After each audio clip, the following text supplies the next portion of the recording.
Hi everyone. In this video, we are going to discuss about the evolutions of operating system.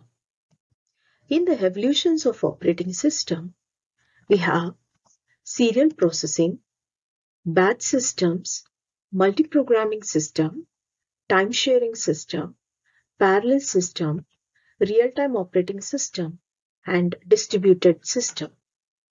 The first generation in the year 1940s to 1950s, the serial processing.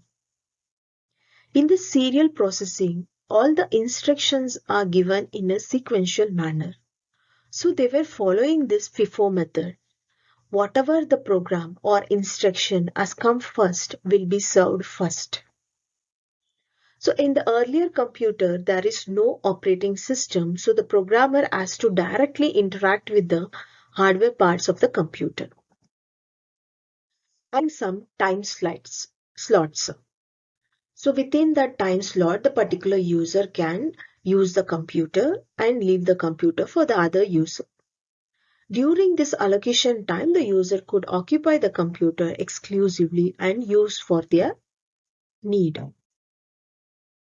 And the programmers will directly interact with the hardware parts using this machine level language. So machine level language is nothing but where the machine can understand zeros and ones. So they were using this punch card. By using this punch card, they were writing the programs. The programmer will be writing the program like using zeros and ones.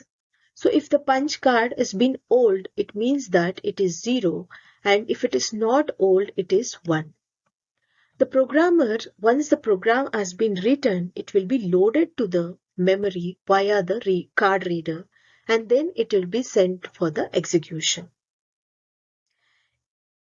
The disadvantages of serial processing is if the user finishes the task earlier than the expected. So in serial processing, for each and every program, there will be given a certain timing. Within that timing, they have to complete the task. In case if they couldn't able to complete the task, they have to stop forcefully and then they have to come out. The disadvantages is if they finish the task early, it will be wastage of timing, the leftover timing. If they couldn't able to finish the task, they have to forcefully stop and they have to restart that. Again, they have to execute the program. This is one disadvantages we have in serial processing. The second generation in the year 1955 to 1965, the batch processing system was used. In this batch processing system, the OS has been introduced first time. The jobs are grouped and run in batches. So similar kind of jobs, same set of jobs are combined together and then they are sent for execution. No user interaction during the execution. So there was no user can interact when the program is going to be executed. They were using this magnetic tape to punch card to write the programs. So in this second generation, OS was introduced and jobs were grouped and they were sent as the batches, and there is no interaction when they were executing the program, and also they were maintaining this magnetic tape and punch card to write the programs. So according to this diagram, the user with the different types of jobs have been sent to the operating system. The operating system will segregate based on the similarities. Similar kinds of jobs, it will be converted into a separate batches, and that batches have been sent to the CPU for execution one after the other. This is how the batch processing system was done.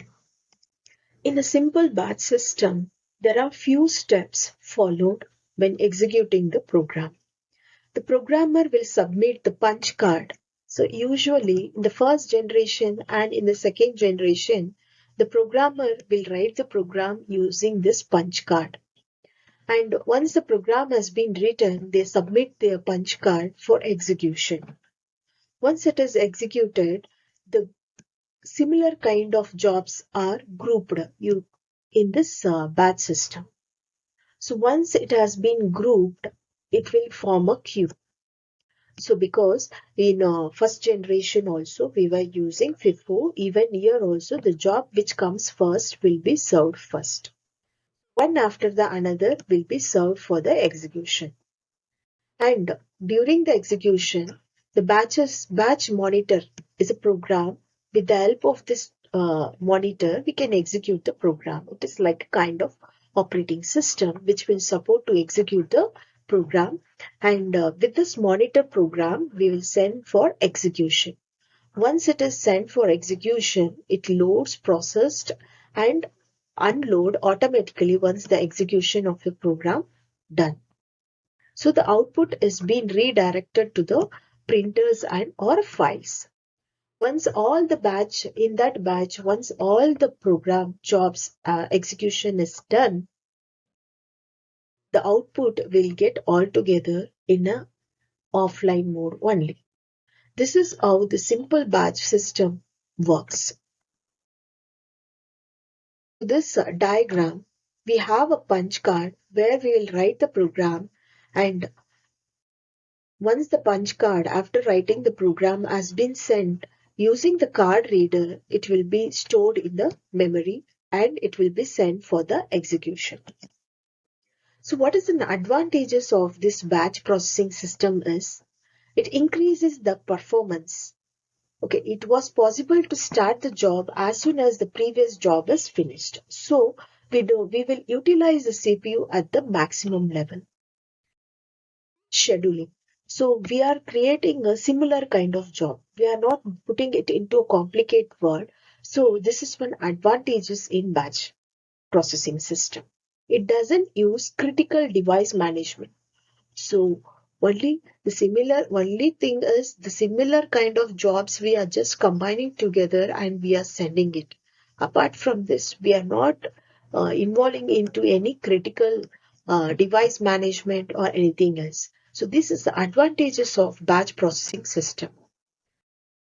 The disadvantages of batch processing system is CPU will be often idle due to slow input output. In case if the program requires any kind of inputs, the system has to wait for a longer time. So that is one disadvantages we have. Turnaround time is more. Turnaround time is nothing but we are creating a batch type of process. So similar kind, we at one batch can have 5 programs. All the 5 programs should get executed. Then only even you will get which the program you have sent. So we have to wait for a longer time for execution. That is one disadvantages. Protection scheme is not available. So protection is not there because altogether we are sending n number of jobs. So we cannot expect for protection. That is one disadvantages we'll find in batch operating system. And more difficult to debug the errors. If one program, if for example, if you're sending 5 programs for execution at a time, when one program leads to an error, it leads to a problem. Even that is one disadvantages we face in batch operating system. I hope that you have understood the serial processing operating system and batch processing operating system. In the upcoming videos, we'll see other operating system. Thank you.